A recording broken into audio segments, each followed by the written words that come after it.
So good morning, all of you. Am I audible? Good morning, sir, and Yes. Happy New Year. Okay. Good morning, sir. Yes. So, 1 minute.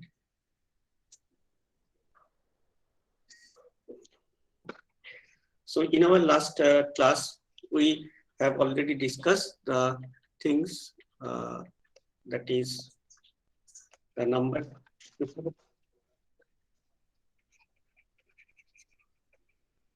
representation.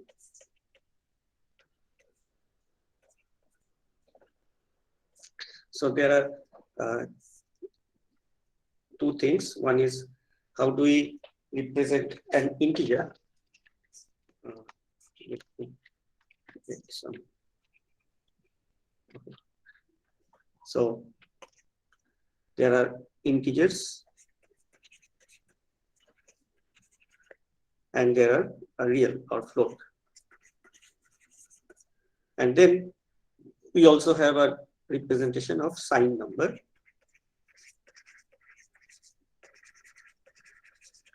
Okay. So using these things, IM or any programming language can handle the numerical data. So numerical data includes the integers. It may includes the floating point data, and then we also have some signed number, etc. Okay. So therefore, C language, it defines the keyword integer, then we have short, then long. And these three keywords are basically for the integer type data. And then we also have float, double, and these two data types are for the real or floating point data. Floating point number. Okay. Then we have some specifier which is called signed, unsigned. So generally all these numbers, when we define the numbers in this way, like integer, float, etc., they are considered as a signed number. So all these numbers now represents a signed number, signed integer. So by default, every declaration, if I declare integer, then compiler understand that we are declaring an integer which is a signed number. Okay. Then we have some specifier which is called, or modifier we call these things as a unsigned. Okay.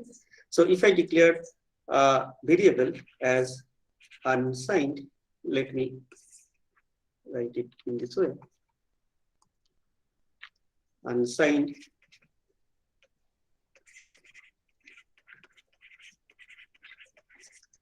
int, then a, that means a is now a variable and a is considered as a positive number, means a is never takes a negative implementations. Okay. So this unsigned is again a keyword,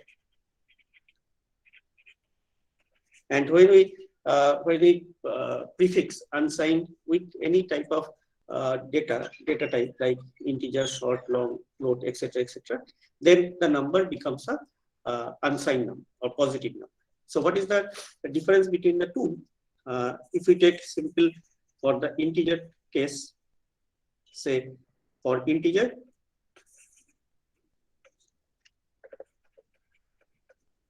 basically this integer is a 32-bit representation.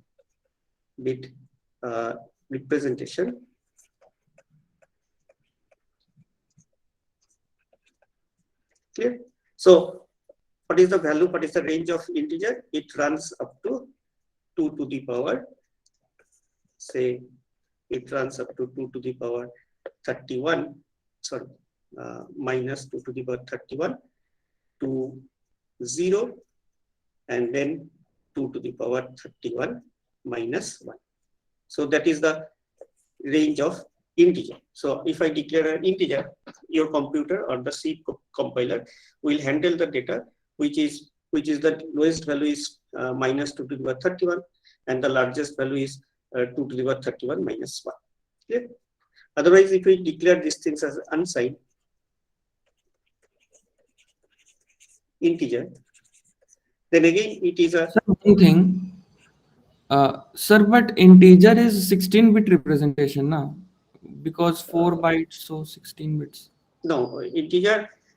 Integer is a 16 not. Integer is a 32 bits representation. But there are some compilers, like if you work in Turbo C, you will find integer as a 16-bit representation. May I add a little bit, Joydeep, if you allow me? May I add? Yes. Actually, C recommended that it should be minimum 2 byte or 16 bit. But modern computers, actually, it depends on hardwares also. Okay.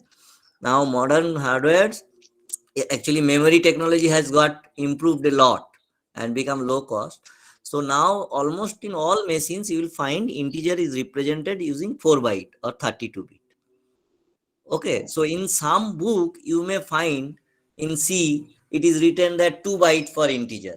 Okay, but actually you can use size of operator. Okay, size of int, size of characters. Here we will let you know later to understand that what actually in your machine, your compiler, hardware together, what actually they are using. Okay, but now almost all machine, if you find, integer is represented using 32 bit only. That means 4 byte. But C recommended that 2 bytes will work. Okay. So earlier in some machine 2 bytes were there for integer, but nowadays in almost all compilers or machine, whatever you say, you will find that integer is represented using 4 byte. Okay, sir. Okay. So come to this point. So if we have declared int, which is a default declaration, then the range is something like that. Otherwise, if we declare unsigned int, then there is no negative part. So we have the value up to 0 to 2 to the power 32 minus 1. That many value we can include. Understand? Yeah. And this is common for all these other scenarios. So the only difference is unsigned is that there is no negation part. So whatever we have learned, that 2's complement or sign magnitude, they are not considered when we declare the data or the data type as a unsigned. Okay. So we'll move on with there is other modifiers or specifiers like constant, CO, and ST. This is also a modifier which says that once we declare the data, it is remain constant. So the compiler further or the program further does not modifies the data. Okay. So so there are other keywords we'll learn later on. So so this is all about the numerical values. Then other type of value that is important is called the character.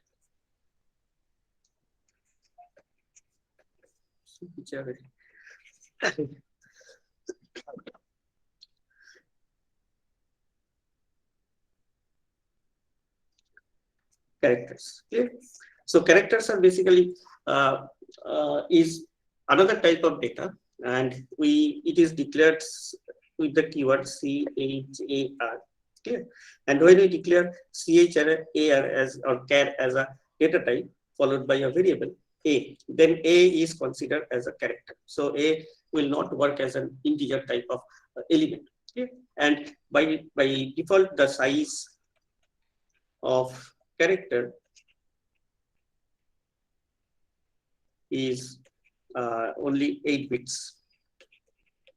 Clear? Understand?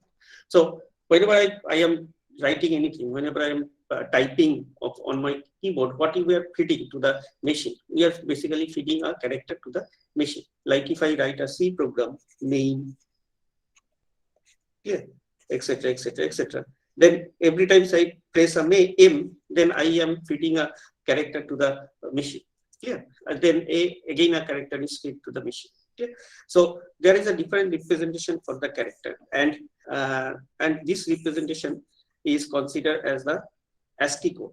Clear? So there is a standardization of the code, which is called ASCII representation.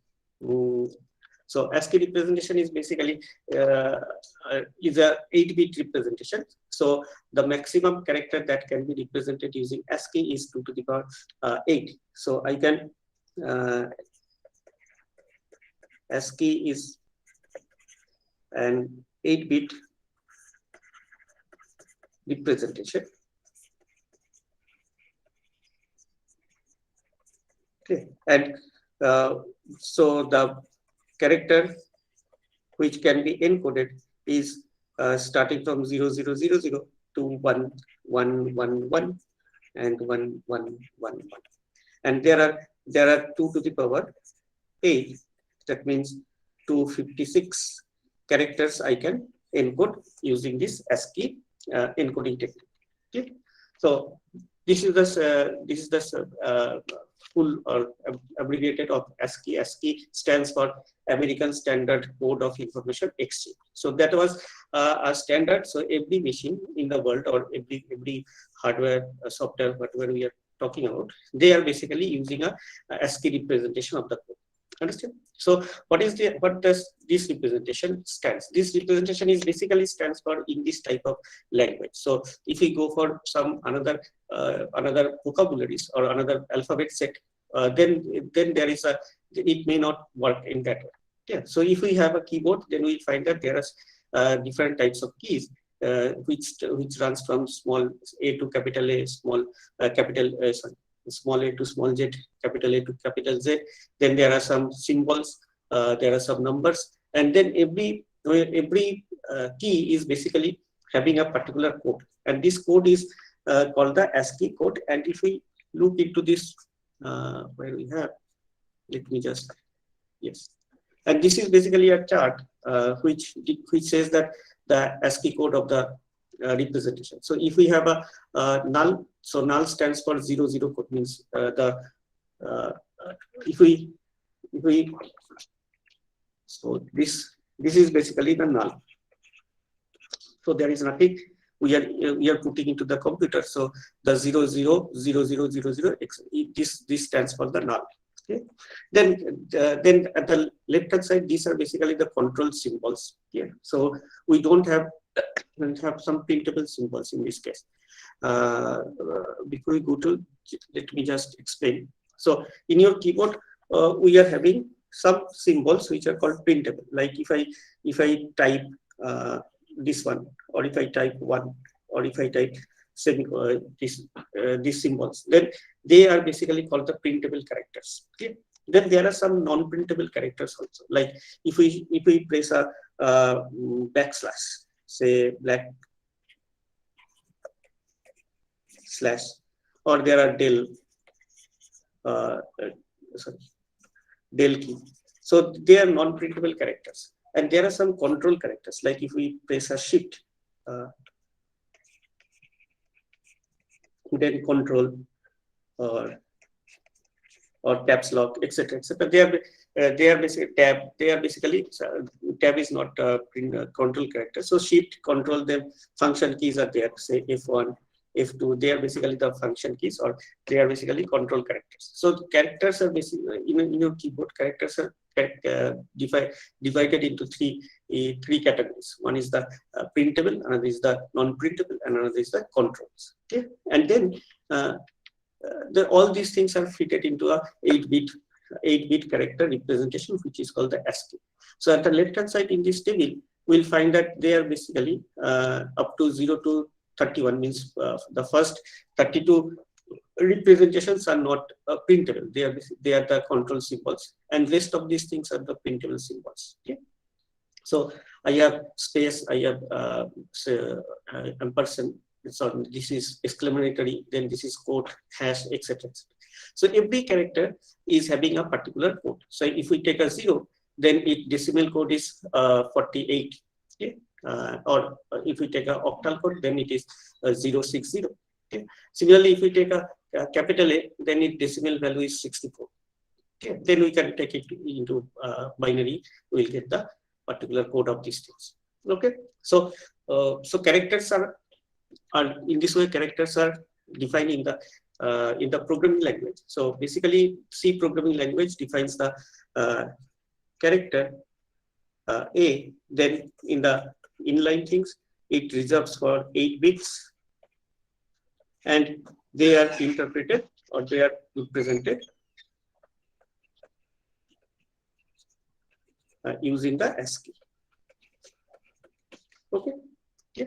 Similarly, characters also has a sign and unsigned. We'll try to understand these things later on. But at this present, we just try to get that correct. There is numbers, there is characters. Numbers are having 2 types of representation, integer and float, and also they are having the sign and the unsigned representations. Okay. So this is all about the data types. How we represent the data types, means how we represent the data in a variable, and what is the size, how size controls the representation of the data. Okay. So nextly we'll move to the part which is called the operator. Okay. So let me work it here. So what we have already get that whenever we have a data type, then we have 3 things. The first thing is that its size and the representation,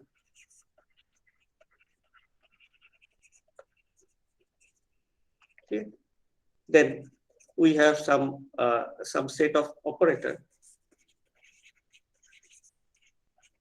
on the data, and then we have the value, or a representation and the value are the same. Let it be written here. That, okay. So nextly, we try to understand that what do we mean by the operator. So if we talk about the operators,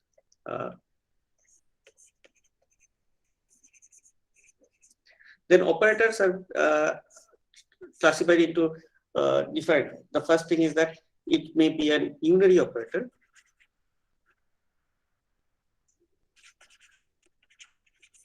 or binary operator. Okay. So what is the meaning of the unary and the binary operator? So unary operator means there is an operation which takes only one argument. Means like if I want to make a negation of a variable A. Yeah. So this operation is called a unary operator because the argument is basically single argument. So the value is 5. I want to make a minus 5. The value is minus 5. I want to make it plus 5. Okay. So I am just modifying the sign of the magnitude. Okay. So there are different types of operations which are unary in sense, like the plus operation or positive operation, then the negative operation, and there are other operations we also learn later on. Then we have the binary operation. The binary operations are the operation which will take 2 arguments, let A and B, and it results something. A result is something C. Okay? Understand? So the operation which takes 2 arguments, they are basically called the binary operation. So before we learn the operation, we try to understand that what are the characteristics of the operations. So it may be a binary operation, it may be a unary operation, and then what types of value it returns. So like if we perform an arithmetic operation, then I can take integers as the operand. So 2 integers as the operand, and we returning another integer as the operand. Okay. If we take a logic operation like A, whether A is equals to B, then it is also a binary operation. Okay. So I am taking 2 operand. It may be an integer. So A may be an integer, B may be an integer. But what it returns? It does not return an integer. It rather returns a logic operation like true or false. True or false. Okay. So whenever we talk about operand, we talk 3 things. What is the first thing is that what is the characteristics of the operator, like unary, binary. What are the operands it takes, and what is the return type of the operation. Understand? So, so in this way, if we try to understand the C operations, then C operations are classified into 3 categories or 4 categories. We call these things as operation. The first operations are the arithmetic operation.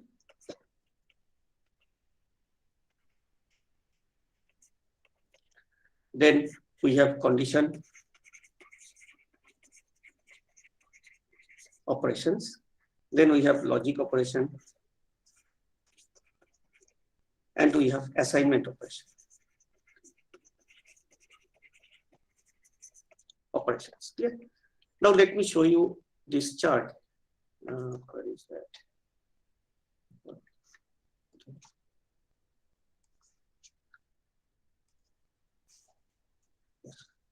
Okay. Is that visible? Okay.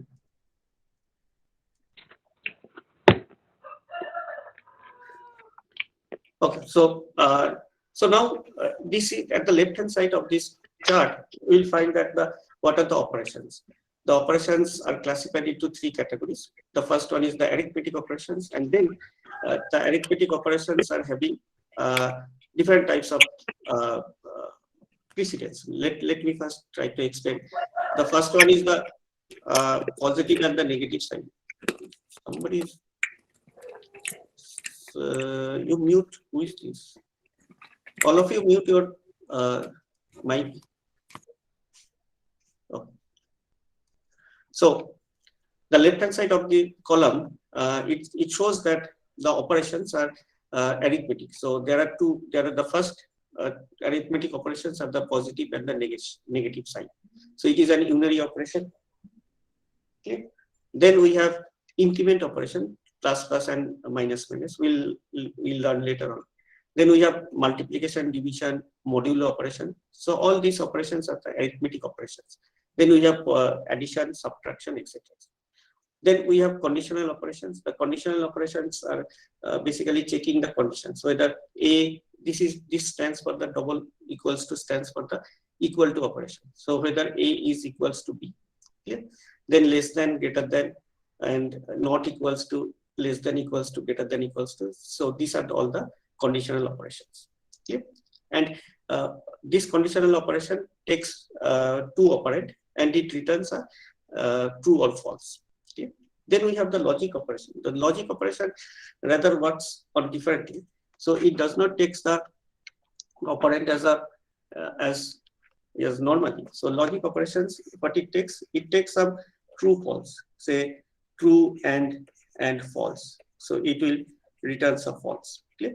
So logic operation does not take a, b as an integer or something like this. Rather, it takes some condition. So whether a particular condition is true or a particular condition is false. Say like if I write a statement, say A equals to B, say, and A is greater than 10. Okay? So what is the meaning of this statement? The meaning is that this is an conditional operation. So this operation returns a true or false. This is again a conditional operation. So this operation will return a true or false. And then we have a logic operation. So this is called a logic operation. And then it works on the logics. So whether the left hand side returns true and the right hand side returns true, then we get a true case, otherwise we get a false case. Understand? Okay. So logic operations are having, this is called the logic negation. This is called bitwise complement. Then we have bitwise logic operation, and this is the conditional logic operations. Understand? We'll get in details of this part. And then the last one is the assignment operation. The assignment operation is basically what it does. It evaluates the right hand side of a statement and it assigns the value to the left hand side of this statement. Say take these things and we we are putting all the part into a variable, say r. Okay. So what is the meaning of these things? The meaning says that the assignment operation will evaluate the. So the meaning of these things is that the left-hand side, the right-hand side expression will be evaluated first, and then the value will be assigned to the left-hand side of this variable. Okay.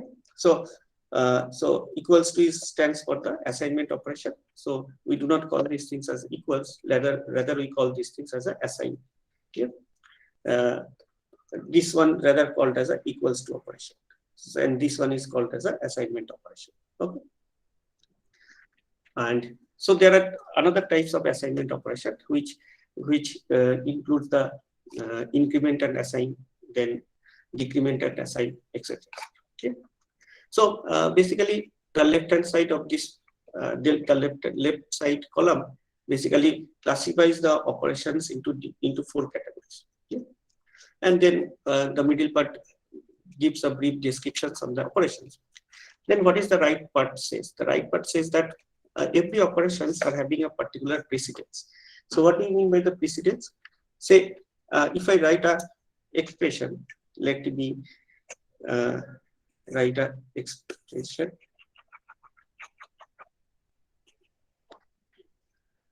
Say I am writing an expression like 5 into 7 plus 2. Okay? Or let me write an expression which is in this form, minus 5 into 7 plus 2. Okay? So how do you interpret this statement? Okay? So one can, so the first interpretation one can do that first we do the addition. That means I will get 7 plus 2 means 9. Then we do multiplication, means 9 into 5, 45, and then we make the negation. That is minus 45. Okay. So another way someone can read these things, that first we do the multiplication, then multiplication means 35, then we do the addition, then means 37, then we do the negation, means minus 37. Okay. So this operation or this statement may be read in different, because if we don't impose some rules, if we don't impose the rules, then this statement has an ambiguity in the expression, means in the evaluation. So it may be evaluated in different. Okay. So I have shown two such examples, but there may be many such ambiguity in the expression. Okay.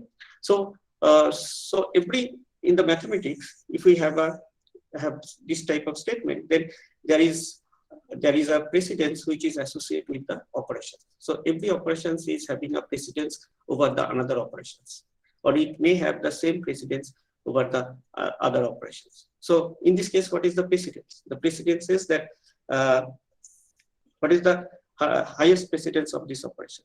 So whether it is a negation, whether it is a multiplication, or whether it is a summation, or it may be multiplication, summation, negation.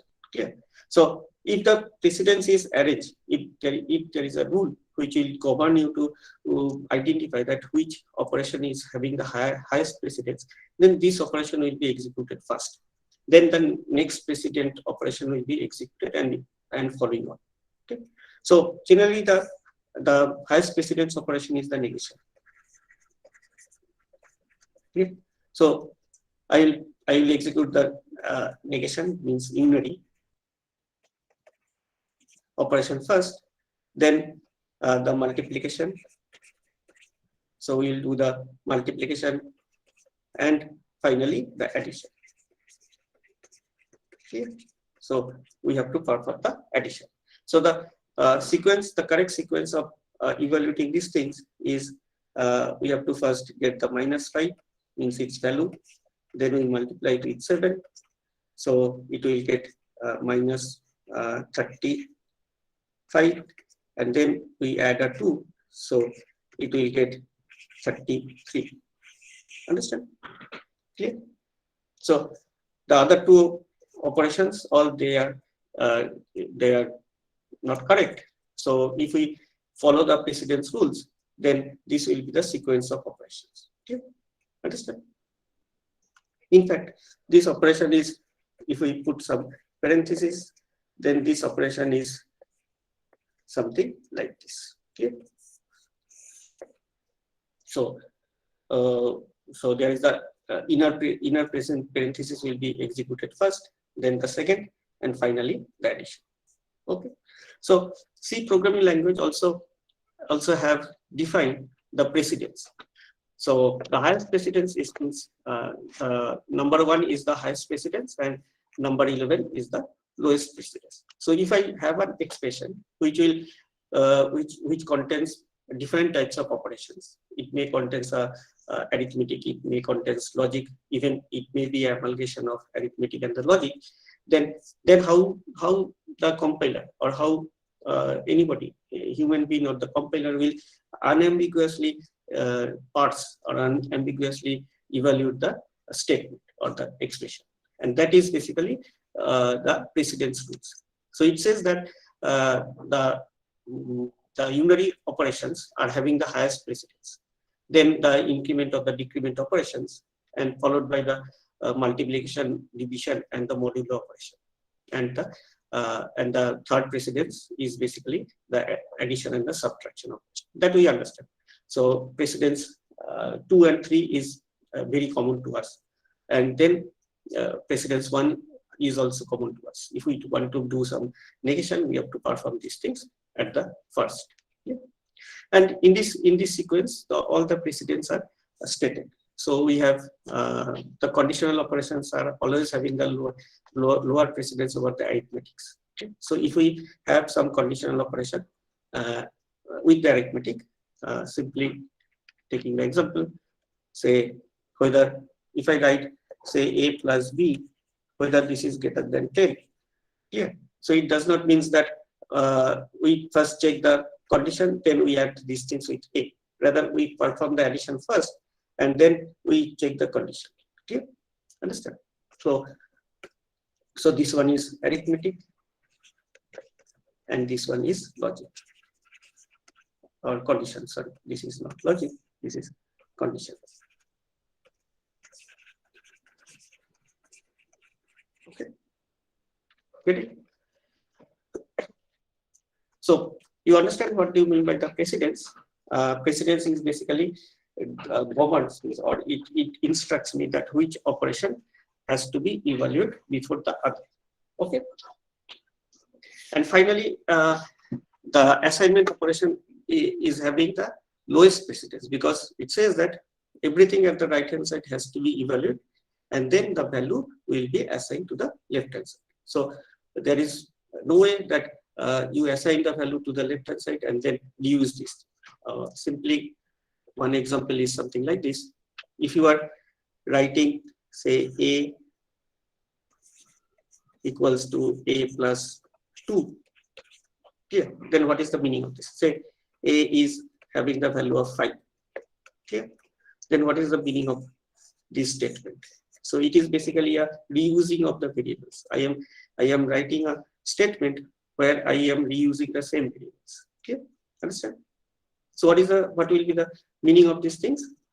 It says that you have to first compute this one. So it will be a 5 plus 2, that means 7, and this value, the value 7, will be reassigned to the variable A.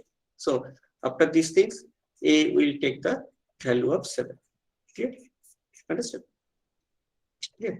So as the assignment operation is having the lowest precedence, therefore we are able to write this type of statements where the left hand side is having a variable and which is again evaluated with the right hand side. Understand? Or the right hand side is having a variable which will be evaluated and assigned to the left hand side. Okay, do you get this point? Yes, sir. Okay. So precedence operation, we understand operation means it has to be performed some computations or some calculations. Then we try to understand that whether the operation is an unary, whether the operation is binary. Then we also try to understand that what types of data or operand it is taking and what types of result it is producing. Okay. So then we are arranging the operations in 4 categories: arithmetic, condition, logic, and assignment. And every operation is having some precedence. Okay? And the precedence says that which operation to be executed before the others. Okay. Now take another example. Say if we write a let we have the variables a equals to 5, say b equals to 7, and say c equals to 7.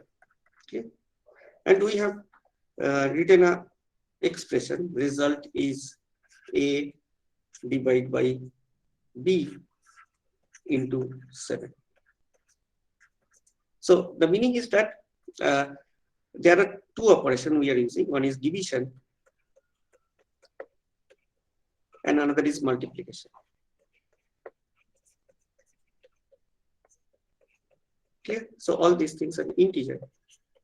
Say int and float. Say r is float. Okay. Okay. So now just look at this expression or look at this statement. The statement says that you have to do a divided by b multiplied by c. Okay. So if we both of these operations like division and the multiplication, they are having the same precedence. Okay. And now there is a ambiguity, or there will be different results if we execute the division first rather the multiplication, or if we execute the multiplication first rather the division. Okay. So if we do the operation in this way, first divide, then multiply. Clear? Then what will be the result? So the result says that a divided by b, that means 5 by 7, and it will take a 0 because these operations are integer. So they are integer. So it does not capture the floating point value. So it will, in fact, it will take something x 0 point something, say x, y, z. But as a and b are integer, so it does not have the floating point part. It will take the value of 0, and then r will be assigned to 0 into c, which will be a 0. Okay. So if the compiler performs the division first followed by the multiplication, then the result will be a 0. Okay. Otherwise, if the compiler performs the multiplication first, then the division, then we have a different result. Okay. So it will be how much? A divided by b into c. B means 49. So it will be, sorry, no, it will take the same part.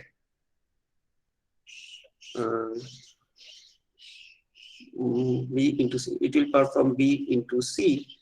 So it will be 49, and then it divides a by 49, and finally it will get a 0 because a is also an integer and 49 is also something like that. Okay. Okay. Get it?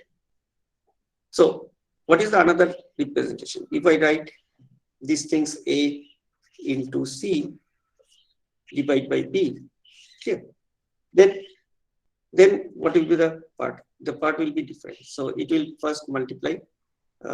Let it be doing this way. This one is something like this. This one is something like this.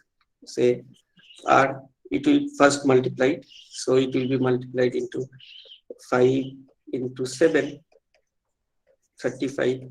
Then R will take 35 divided by 7 equals to 5. Understand? Clear? Okay.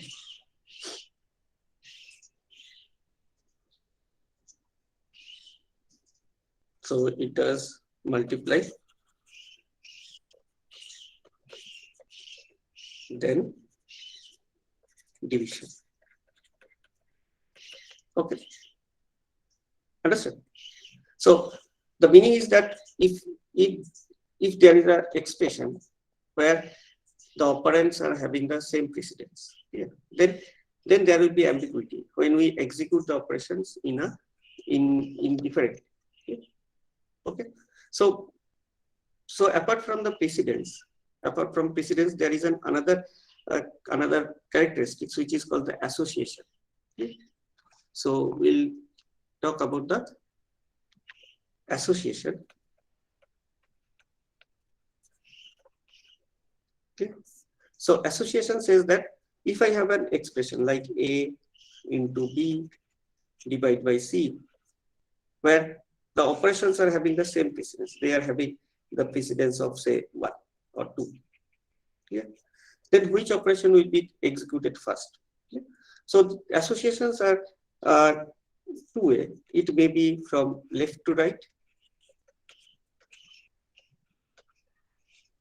or it may be right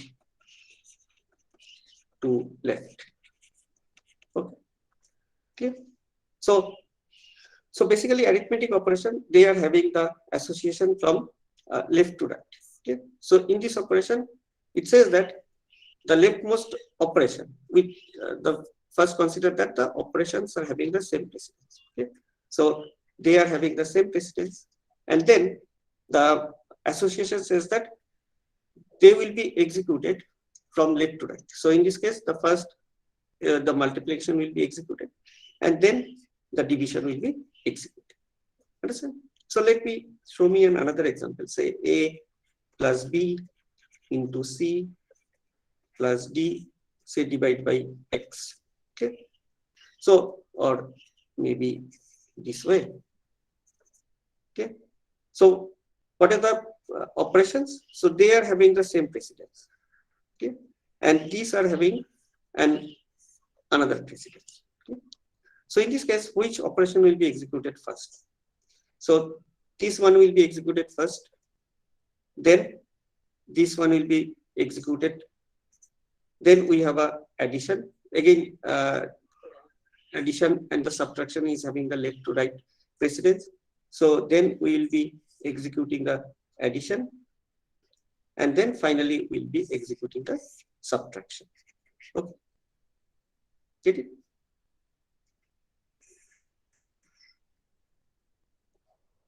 Do you get this point? Yes, sir. Okay. So just take me the first example. In this case, A equals to 5, B equals to 7, and C equals to 7. Okay. And we have a result which is A divided by 7, A divided by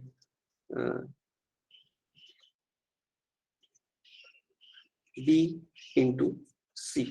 Okay. So doing these things, what will be the result? Because this one will be executed first from left to right, followed by the multiplication. So 5 will be divided by 7. So we'll get a 0 into C, and this will be 0 into 7. The result is 7. Understand? Here? Do you get this part? Rather, So it should be 0. It should be 0. sorry, it should be 0. I missed it. Oh, sorry. And then if I rewrite the statement, say R, say A, which one we take? Say A into C divided by B. A by B is 0 due to int. Due to int. So they are int.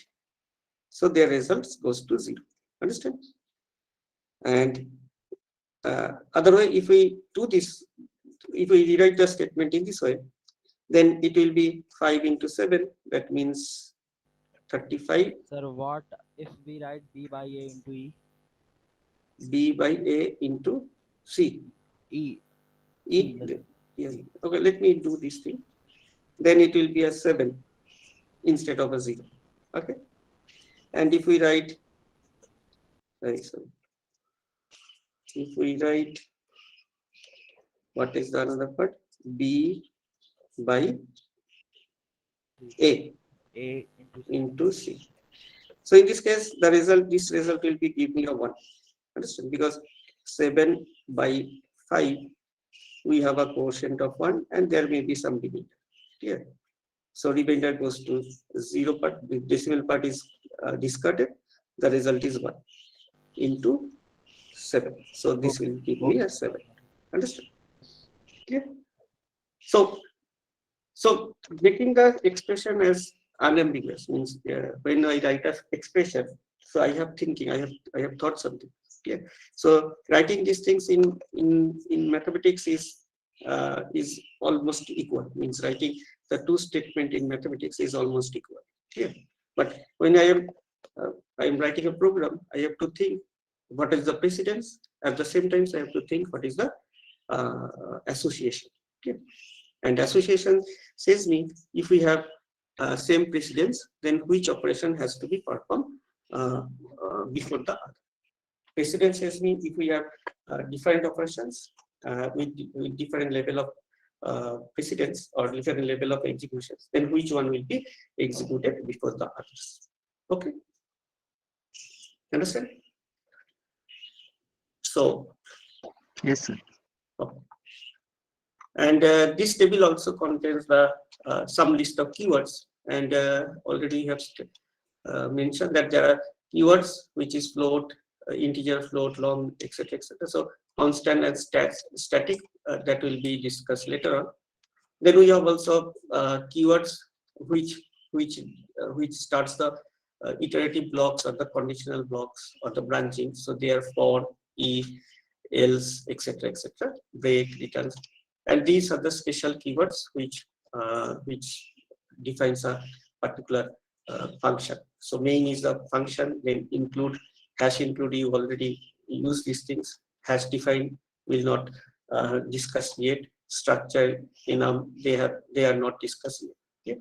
So what we have to, before we start the programming, what we have already learned. We learned that in the programming environment, or whenever I'm writing a C program, I must learn the vocabularies. The vocabularies are the keywords and their meanings. Yeah? And then I have to know how the data can be represented and what are the operations on the data are allowed. Yeah. And knowing all these things, we also know how I am writing a sentence. Yeah. And that is called the syntax. So in our next class, we'll try to understand that what do we mean by the syntax and what do we mean by the semantic. Okay. So that is for today. Any doubt?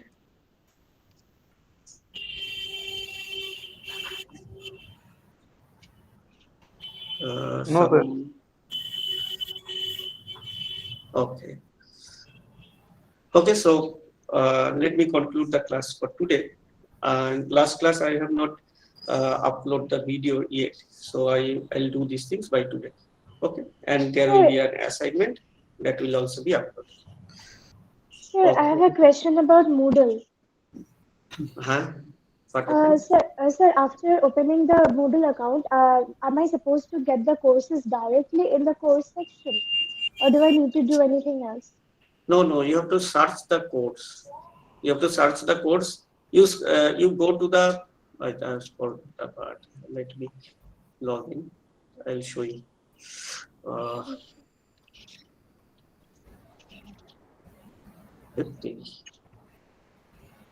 Okay, let me stop the recording, otherwise it will take long part.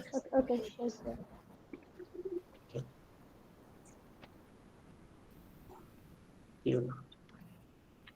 So can we leave? Yes, you may leave. Sir, attendance? Attendance, it is directly coming to our mail. Okay. Thank you, sir. Thank you, sir.